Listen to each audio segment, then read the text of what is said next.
नमस्कार, मैं विराज और आप देख रहे हैं वीके न्यूज। देश में मोटर ड्राइविंग के नियम सभी जगहों पर समान हैं, लेकिन कुछ राज्यों ने नियमों में छूट भी दे रखी है। ड्राइविंग लाइसेंस बनवाने वालों की संख्या लगातार बढ़ती जा रही है। ऐसे में परिवहन विभाग की ओर से वक्त वक्त पर नए नए दिशा निर्देश जारी किए जाते रहे हैं। ऐसे में अगर आप भी लाइसेंस बनवाना चाह रहे हैं या फिर अपने पुराने लाइसेंस को रिन्यू करवाना चाहते हैं तो उससे पहले हमारी एक खबर सुन लीजिए, क्योंकि ये खबर आपके लिए बेहद जरूरी है।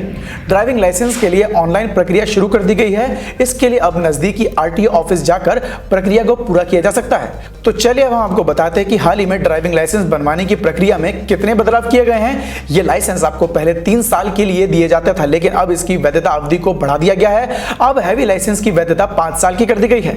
रिन्यूअल के लिए आपको किसी भी दूसरे अन्य दस्तावेजों की जरूरत नहीं होगी। आपके पास मेडिकल फिटनेस सर्टिफिकेट और उसके साथ ही ओरिजिनल लाइसेंस होना चाहिए।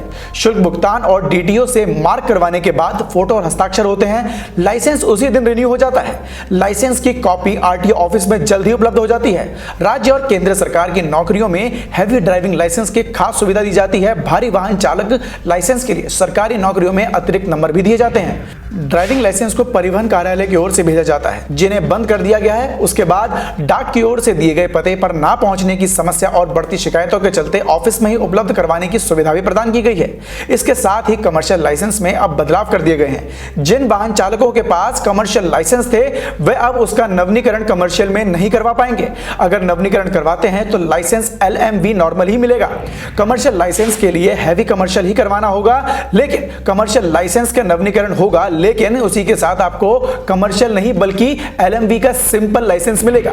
तो वहीं LMV ड्राइविंग लाइसेंस बनाए जाने के 1 साल बाद ही हैवी कमर्शियल लाइसेंस के लिए आवेदन कर सकते हैं। सरकार के नए नियमों के मुताबिक ऑटो, ई रिक्शा, टैक्सी चलाने के लिए कमर्शियल लाइसेंस की जरूरत नहीं होगी। इसके अलावा खाने पीने की चीजों की डिलीवरी करने के लिए 2 पहिया चलाने वालों को भी अब निजी ड्राइविंग लाइसेंस के जरिए अपना काम कर सकते हैं। दरअसल सरकार ने इन सेवाओं के लिए कमर्शियल लाइसेंस की अनिवार्यता खत्म कर दी है, यानी कि अब आप इन वाहनों को अपनी निजी लाइसेंस के जरिए भी चला सकेंगे। तो आपकी इस खबर पर क्या विचार है, हमें कमेंट सेक्शन में कमेंट कर जरूर बताएं। फिलहाल के लिए इस खबर में सिर्फ इतना ही। देश और दुनिया की ऐसी ताजा तमाम खबरों से जुड़े रहने के लिए देखते रहें वीके न्यूज। धन्यवाद।